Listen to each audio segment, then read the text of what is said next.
Hey everybody, what's up and welcome back to today's video guys. And today guys, I will be showing you how to copy a page in your website in Webflow. So yeah guys, make sure to watch this quick and easy video till the very end and follow my steps correctly.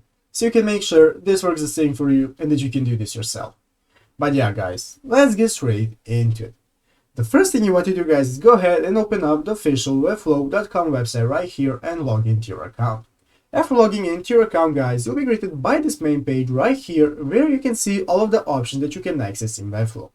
As you can see right here, I can see all of the websites that I have already created, and here I even have the button to go ahead and create a new website if I want to. But for today's video guys, we'll be using a website we already created, and I'll be using this one called YouTube Tutorials.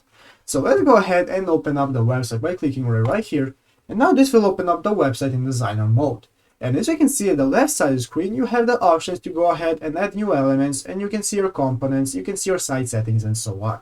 And the right side of the screen, you have the option to edit and style those elements and components that you add to your website. Under style, here you have element settings and so on.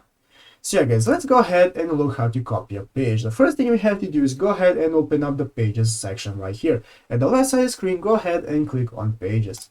After clicking on pages, now this will open up this new menu where you will be able to see all of the pages that you have in your website. So let's go ahead and click the settings option next to the page that we want to copy. So you can see, let's say I want to copy the contact page right here. I'm going to go ahead and open up the settings right here next to the name of the page. And now this will open up this new tab where we can edit the settings of the page. As you can see here, we can edit the page name and the parent folder and so on. So what we want to do is go right here next to the page name of the page, and do not click on the delete page, but next to it is the option to go ahead and create a copy of the page. As you can see, I have currently reached the maximum number of pages for this site, so I cannot click it. But if you click this option right here, this will go ahead and duplicate the page and copy the page, and you will be able to have the exact same page that you can edit separately from the original one.